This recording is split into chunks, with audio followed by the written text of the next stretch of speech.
Part 4. The Ministry of Magic had several meeting rooms and guest rooms. Fluda was headed to the most lavishly furnished guest room of them all.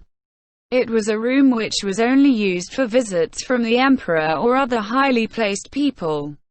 Fluda stood by the door of the room and checked his grooming.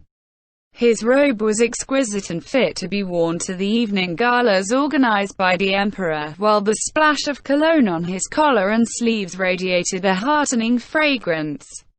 Fluda had no interest in politics or social interactions. Rather, he hoped to be able to focus all his efforts on magical research, so he found all other matters annoying. However, he knew that he could not completely ignore such problems. He did not want to wound the Empire's dignity by appearing unkempt. Very good, all's well. After assuring himself that his clothes were in an immaculate state, he knocked on the door, and then entered. There were two adventurers in the luxurious room. One was a warrior, dressed in jet black plate armor like the Death Knight from just now. And then, the other one was a beautiful woman who was so fair that she even managed to mesmerize Fluda for a moment. So they are Morn of Darkness and the beautiful Princess Nabe, then. Forgive me for keeping the two of you waiting. As Fluda quietly closed the door, he suddenly had a strange feeling. Odd. He remained at the door, staring at the jaw-dropping beauty. I can't see it. Fluda's eyes should have been able to see an image superimposed over her. However, he could not see it now, which left him speechless from shock and puzzlement. Fluda's natural talent was the ability to see the auras around arcane magic casters, and thus the tier of spells they could use. However, Fluda's talent could not sense the auras from around them, despite hearing that the beautiful Princess Nabe of Darkness was an arcane magic caster. Protection from divinations.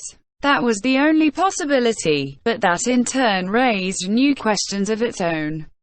Why had she warded herself against divinations? Normal adventurers would not erect such defenses. That was because using their strength on such matters was too troublesome, and few situations arose where one need to be constantly aware of such things. Besides, not taking off one's protection for divinations when meeting them was quite rude. Well, I used a detection ability myself, which was somewhat impolite too. But why does she have to hide her power? Fluda's talent was well known, and perhaps she had done so to protect herself, but he still did not know the reason for it. Upon seeing Fluda frozen in place, his somewhat surprised guests asked, "Is something the matter?" "Oh, please forgive my rudeness." Fluda sat before Morn, but he could not help sneaking peeks at Nabe. "Ah, I see. Let's begin, then." "Begin what?" Before Fluda could ask, Morn took the initiative and said, "Nabe, it's time for you to take your ring off." "Understood." Nabe removed her ring. In that moment, it felt like an explosion had gone off in his face. A cry of, "What?" escaped his throat. Nabe's body radiated a world-shaking wave of power. His body was not truly being assaulted by a wave of overpressure. This was a surge of might which only someone with Fluda's talents could see. Fluda curled up into a ball and trembled, like a man lashed by icy winds.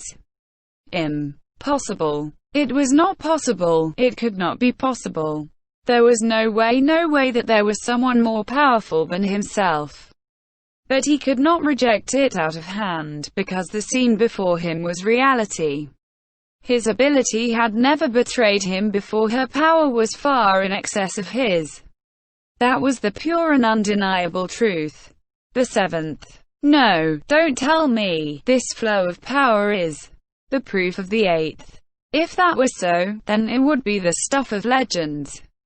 Fluda could no longer speak, because magic of the fifth tier was the domain of heroes. And the sixth tier which Fluda had reached was terra incognita. And now, someone who had easily gone a tier beyond had suddenly appeared before his eyes. And she was such a young and beautiful woman too. Could it be that her appearance doesn't correspond to her age? As Fluda trembled in shock, he noticed Morn removing one of his black gauntlets, and then he removed one of the rings he wore. In that instant, the world was subsumed into light, and Fluda felt his consciousness flee him. He could not understand what had just taken place before his eyes. Even Fluda, who had lived over 200 years, even this man who could use the highest tiers of magic humanity could reach, could not comprehend this reality. This is too unbelievable. Hot fluid coursed down Fluda's cheeks. However, he did not have the presence of mind or the composure to wipe it away. The immense shock had overwhelmed his mind. Who could have imagined this? That the Dark Warrior of song and story was actually an arcane magic caster, and one who occupied a height so great that Fluda could not hope to reach the soles of his feet. If that is the 8th tier, then this is the 9th. No. This really is. Oh, gods. The overwhelming might emanating from the Dark Warrior Morn far exceed that of Nabe, who sat by his side. Since he had surpassed Nabe, a magic caster estimated to be of the 8th tier, then exactly what heights of magic could this Morn reach? Fluda's soul answered the question that had appeared in the corner of his mind. The 10th tier. It was an absolute zenith whose existence was known, but which had never been verified. And now, a man who came from that exalted domain had appeared before his eyes. Fluda rose to his feet, then knelt before Morn, tears streaming from his eyes. In the past, I believed in a lesser deity who governed magic. However, if you are not that god, then I shall promptly renounce my faith. That is because the true God has deigned to appear before me. Fluda kowtowed with all his might, plastering his head to the ground. There was pain, but the uncontrollable joy in his heart meant that the pain lost all meaning to him. I know this is extremely rude, but I beg a favor of you, upon my hands and knees. Please, bestow your teachings upon me. I wish to glimpse the abyss of magic. I beg you. I beg you. And what sort of price are you willing to pay for that? That voice was as cold as an iceberg. Fully 100 out of 100 would describe it that way. Yet to Fluda's ears, it was a sweet and pleasant voice that set his heart aflutter. Of course, he knew of the venom concealed within those words. Still, what of it? Fluda did not hesitate for even a moment. He was willing to pay the price. He was willing to hand over his soul. Everything. Yes, I will pledge everything I have to you. O Lord of the Abyss. O unfathomable one. Very well. If you are willing to give me everything, then my knowledge shall be yours. I shall grant your wish. Oh. Fluda ground his forehead into the floor as he shed tears of joy. His heart, frozen and stiff from jealousy, had melted. After waiting over 200 years, he had finally obtained a chance to fulfill the wish he had held for so long. The utterly excited Fluda kept his forehead touched to the floor as he crawled over to Morn's feet and kissed his boots. He had originally planned to lick them clean. However, the calm portion of his mind worried that his master and God would be revolted by him, and so he settled for politeness instead. That's enough. I understand your loyalty.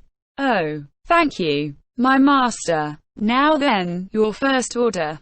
Deliver live sacrifices to my fortress. Gramps. What's wrong, Gramps? Lost in thought, Fluda came round when he heard someone calling out to him.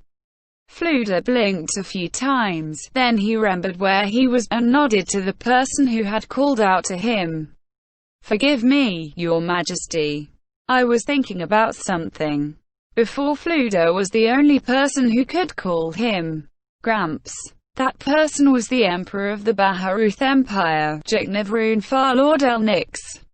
Normally, there would only be a few people in this room, but right now, there were many people gathered here. There was Emperor Jekniv and 4 bodyguards. There was Fluda Paradine, the highest-ranking magic caster in the Empire. Then there were 10 loyal and capable ministers, whose abilities could effectively support their outstandingly intelligent emperor. In addition, one of the people hailed as the strongest in the Empire. Lightning Bolt Bazuwad Peshmal of the Empire's 4 knights was present. All of them sat where they pleased, and they had been discussing the direction that the Empire would take since just now. The sheets of paper scattered all around bore witness to the intensity of their debate. One of them had even shouted himself hoarse. The young emperor with the title of Bloody spoke something to Fluda that he would never have said to anyone else. No, don't worry about it. After all, I've made you worry about a lot of things. You're getting on in years, so I'd like to let you enjoy them. Unfortunately, there are many things which I must bother you about, so please forgive me. I thank your Majesty for his concern. However, I am a faithful servant of your Majesty. Please, order me around as you see fit. After being thanked for his service, Fluda nodded his head slightly. I've raised a good boy. Those thoughts went through Fluda's mind as he looked upon the handsome young man. Fluda had begun working for the Empire about 6 generations ago. His relationship with the Emperor at that time, the 6th Emperor before Jekniv, had been quite bad. However, Fluda was a skilled magic caster who could cast spells of a high tier, so after entering public service, he soon reached the middle to upper ranks of the court wizards. For this reason, Fluda had become closer to the 5th Emperor before Jekniv. After becoming the head court wizard, he began teaching the 4th Emperor before Jekniv about magic. Ever since the 3rd Emperor before Jekniv ascended to the throne, he had taken on the role of teaching the emperor about all sorts of knowledge, and he had considerable influence in implementing policy. And now, there was the present emperor, his beloved boy. None of the emperors he had served through the generations were incompetent. The heavens seemed to have smiled upon every one of them. They were all talented and intelligent boys. Thought the 6th emperor before Jekniv had been old at the time. And among all of them, the current emperor possessed intelligence to surpass all of them. He might have been begun laying the foundations for it since 2 generations ago, but the fact that he could successfully institute himself as an autocrat was thanks to his excellent competence. Fluda deeply doted on Jekniv Runefar Lord Elnix. Fluda had taught him like he was his own son. He was certain that the emperor too loved and respected him like a second father. Even so, Fluda could discard a man he loved like his own son. I want to see the abyss of magic, Jia. I will cast aside anything for it without hesitation. Even a darling lad like you. Then, Your Majesty, we've decided to completely halt the offensive against the kingdom, is it? Indeed. That's because investigating the demon Jaldari is more important. Gramps, did you learn anything? I regret to say that despite my investigations, I have not found any information yet, Your Majesty. Indeed, it had all been arranged beforehand. Paradine Sama, can you not use magic to investigate? Fluda turned to the man who had addressed him, carefully faked an expression, and then looked coldly at him. Indeed, magic is potentially capable of performing the impossible. That is, forgive me, Gramps. Once you start talking about this sort of thing, you tend to ramble on all day. Please dispense with that for now. I understand, Your Majesty, Fluda replied with a somewhat unhappy look on his face. Then, he started speaking again in a pedagogical tone. There are ways to resist magical investigation. For instance, this room is soundproofed. You all should know this. Similarly, impeding divination magic is also simple enough to accomplish. I see. In other words, there are ways to resist it, so it's very difficult. Precisely. However, you would be lucky to get away with a simple spell failure. High-end magic casters can even prepare counterattacks against this sort of magic. If things go badly, those can directly kill the diviner who is casting spells on them. What use would my pitiful grasp of magic be to the Supreme One? Nobody is more fitting of being called the Supreme One. I need to demonstrate my usefulness as soon as possible. Several people had disgusted looks on their faces when they learned that their adversary could instantly kill people in the process of striking back, but Fludo was utterly uninterested. So according to your words, one of the ministers said as he picked up a sheet of paper, does the fact that you could detect the base of this Ainzulgaon magic caster with a spell not imply that his abilities are beneath yours, Paradigm-sama? Naive. Fluda struggled to keep himself from smiling bitterly as he continued in a harsh tone, the better to impress the depths of his annoyance on the other party. You are too naive. It was only after I witnessed him saving Kani village. No, I noticed he had only saved Kani village and then conducted magical surveillance of the area, which was how I noticed the ruins. Since I had no recollection of the ruins being there, I continued my observation, which was how I noticed a magic caster who looked like Ainzulgaon entering those ruins. You must remember that I discovered him entirely by chance, else you will be inviting disaster upon your own head. Part of that was the truth. Only a fool would take such a great being lightly. No, he too had been such a fool. Ignorance was a truly tragic thing. Fluda quietly laughed at his foolish self from the past. At that time, he had truly been clueless. Forgive me. Fluda waved his hand to accept the man's apology. Oh, that's right, Gramps. What about the workers you sent into his home? One of the spies following him sent back a report via message. It seems they're all dead. Jignev counted the days on his fingers, and then his eyes widened slightly. He had heard that the people who had been sent out were quite capable workers. The fact that such fighting power had been annihilated in a day or less was quite surprising. Needless to say, Fluda was not surprised. He felt that such an outcome was inevitable. However, the look on his face was one of disbelief. Is that so? That said, magical information alone is not completely reliable. How long until the adventurers return? They decided to fall back immediately since nobody came back alive, but it seems it will take them 4 days to come back. Waiting for the returning adventurers to provide us with their information. That'll be at least 5 days. Until then, our hands are tied. Message was a very unreliable way of transmitting information. That was because it became less clear the longer the distance between them. In addition, there was another reason why the Empire did not place its trust in methods like message. The most famous example was the tragedy of Gartenberg. Roughly 300 years ago, that country had set up a message network between their cities to increase the speed of information transfer. It was a humanoid nation ruled by magic casters. Due to their over-reliance on message, it fell into chaos after receiving just 3 false reports. The cities warred against each other, and on top of that they were attacked by monsters and demi-humans, and thus the country perished. Apart from that, the bards also sang songs about husbands who murdered their wives after being informed of the latter's betrayal, only to find out that it had been fake news all along.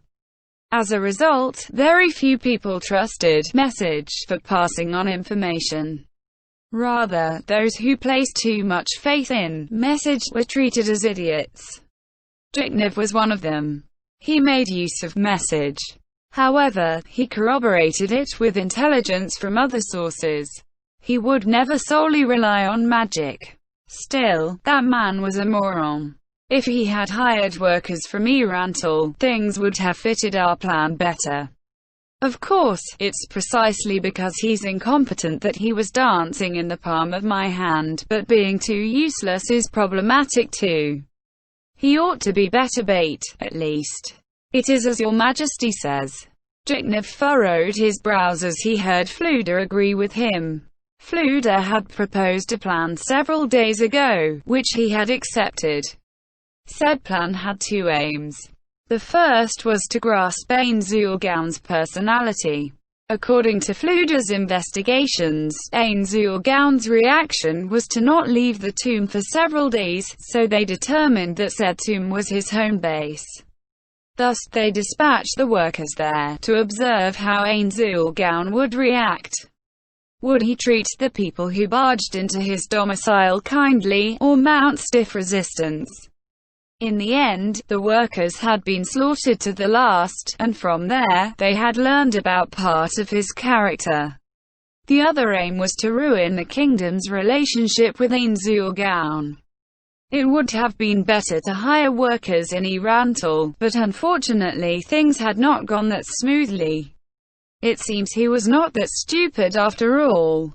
All the Count had been told was that those were unknown ruins. It had been enough of a risk for a noble of the empire to barge into ruins within kingdom territory, and hiring workers from the kingdom would have required even more courage. It was hard to fault him for using empire workers. However, that would mean they could not spoil the relationship between Irantal or perhaps the Riesti's kingdom and Ain Zulgaon. Therefore, in order to achieve their second aim, they had to send information on this unknown tomb to the kingdom's adventurers guild. Morn's arrival at the Empire played right into our hands. Indeed. Now, he will tell the guild over there about the unknown ruins and how the workers were all wiped out. This way, the kingdom will know the Empire wants to search those ruins, and they'll mount an official investigation on their own. It was in order to achieve that objective that they had forced the involvement of the Adventurers Guild in this. Of course, they had not done so in the Emperor's name. They had simply spread some rumors through their spies to encourage such an occurrence. This incident had to be treated as a foolish noble running wild. In this way, even if the Empire's involvement were revealed, Ain Zulgaon's hostility would be directed to the manipulated Count, and Jiknev could instead build a friendly relationship with him. Naturally, the kingdom's adventurers will invade the lair of Ain Zulgaon, who responds to intrusions with deadly force. What sort of response will a powerful magic caster make against the kingdom? And what will the kingdom do when it is attacked? I do look forward to it, Jiknev laughed. Then, just in case, he asked. I already know the power of Ain Zulgaon. He can easily eliminate worker teams. This matter ought to be neatly handled and taken care of by offering up the head of a single foolish noble. But of course, we have taken great pains to handle this, and only the people here know the truth. Good. But just in case, what was that? A tremor interrupted Jiknev's words. The windows in the room and furniture rattled. However, it did not seem to be an earthquake. It was more like a single great shaking caused by some massive entity crashing into the ground. What happened? Hurry up and check what's this ruckus about. What's going on? The wails Jiknev heard were not just from inside the room, but outside as well. The walls of this room were thick and sturdy. In that case, just how loudly were the people outside screaming?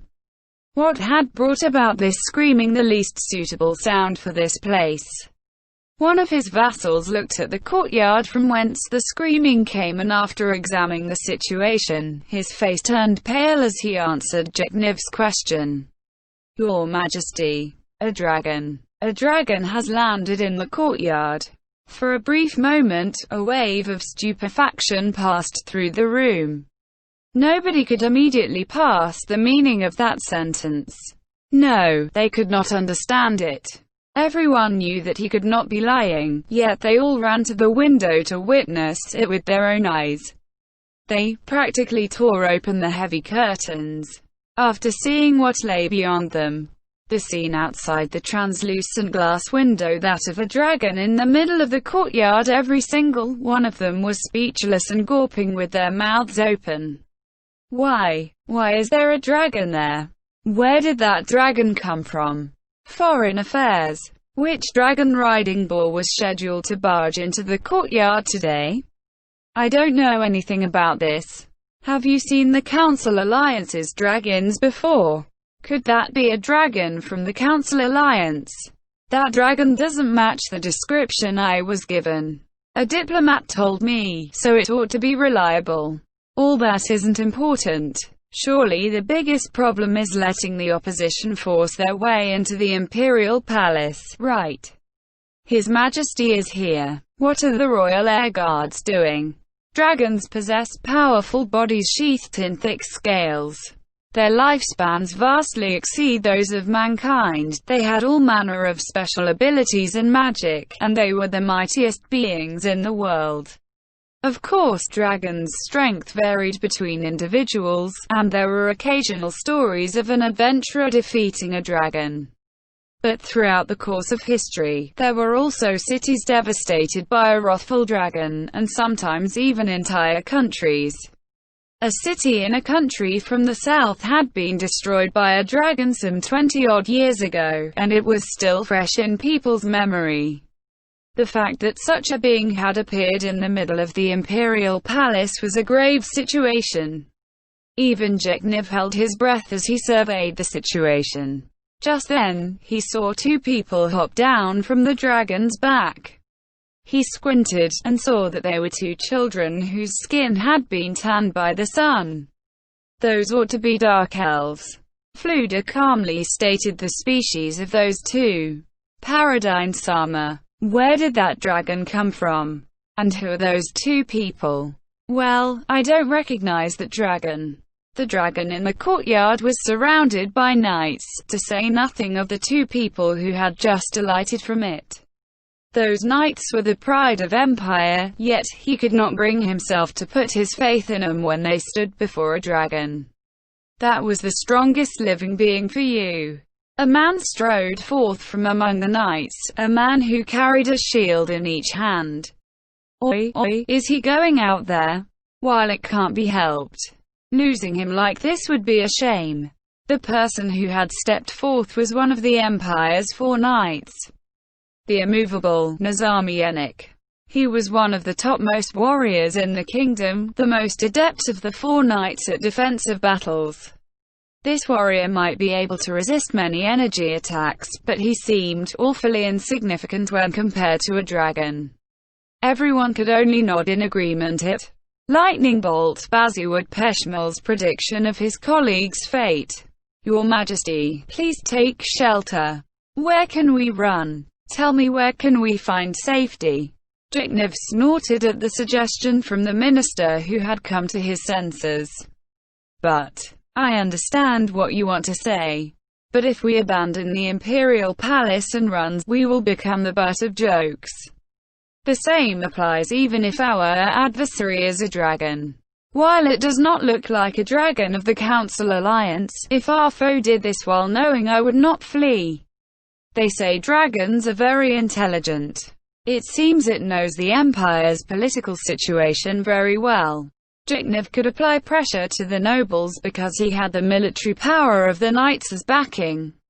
If the Emperor and his knights quit the Imperial Palace and fled because a dragon appeared there, they would certainly make light of the Emperor's military power and revolt. He did not think he would lose to whatever ragtag bunch of misfits they could scrape together, but it would severely weaken the Empire. Whether we fight or flee, we still lose. What a troublesome move. Where did that dragon come from?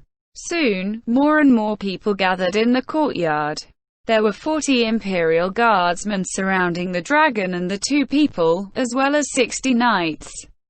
In addition to that, there were arcane and divine magic casters scattered throughout their number. 120 people will not be enough to deal with them. I think I should go over too, Your Majesty. Jeknev furrowed his brow slightly. Fluda was the trump card of the Empire. He was not sure whether playing that card against a mighty being like the dragon would do any good. However, he was confident that Fluda could escape even after being pressed into dire straits, and that trust cut through his hesitation. Jiknev did not know the truth. He did not know that Fluda's offer to go forth was to avoid Jiknev asking him to retreat with teleportation magic. "I'll leave it to you, Gramps. Also, could you ask the immovable to stand down?" "Understood. However, those people are unfathomable. I feel they are incredibly strong. Please prepare yourself to flee, Your Majesty." With that, Fluda opened the window. He jumped straight out and flew into the sky with a flight spell. Can everyone hear me? I'm a subordinate of Ainzul Sama, and my name's Arabella Fiora. Just then, an incredibly loud voice echoed through the surroundings. The emperor of this nation sent a bunch of rude chaps to the great underground tomb of Nazarick, where Ain Sama stays. Ain Sama is very unhappy. So if you don't apologize, we'll wipe this country out. Jiknev's face twisted. Who had learned this answer, and how? How had he followed the clues back to the truth? He looked around the room. Everyone was staring in shock at the emperor. The people who understood the doubts in Jiknev's heart all shook their heads. For starters, we're going to kill all the people here. Mayor. The other dark elf plunged his staff into the surface of the courtyard. In that moment, it was as though a localized earthquake had occurred in the courtyard. It was as though, because Jiknev did not feel the earth move at all. However, the ground still split open around the dragon and the dark elves, crevasses yawning open in patterns more complex than a spider's web. The knights, the Imperial Guardsmen, the magic casters apart from the airborne Fluda, everyone was swallowed up by the earth. The Dark Elf seemed to have skillfully excluded herself and her allies from the effective radius of the attack. She stood there nonchalantly, and once she pulled out her staff, the ground hurriedly put itself back together, just like when the earthquake had occurred.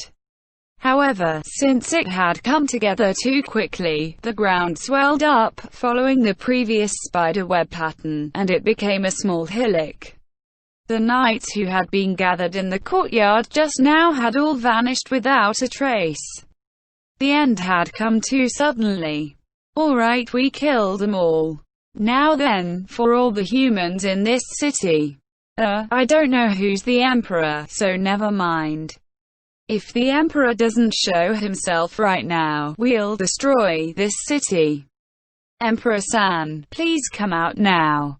Your Majesty. The chief minister was trembling, his face deathly pale as he ushered Jiknev forward. So they rode a dragon here because we trod on the dragon's tail, then. Jiknev fought to quash the trembling in his voice. The supreme being in the empire, the emperor who held all power in his hand, could not show fear before his subjects. Ainzul, what manner of man? No, now's not the time to think about that sort of thing. Jiknev shouted from the window. I am the emperor, Jiknev Runefar Lord Elnix. I wish to speak with you. May I trouble you fine envoys to enter the palace? He turned to the chief minister. Prepare the finest reception for them. Right now. The ministers scrambled out of the room, and Jiknev's eyes went from their backs to the dark elves, who were looking at him. I underestimated them. If those are just subordinates. Don't tell me I can't handle these people. That said, I won't back down here. If they wish to parley, then we shall fight a war of words. Ainzul, watch as I break your ambitions. End chapter.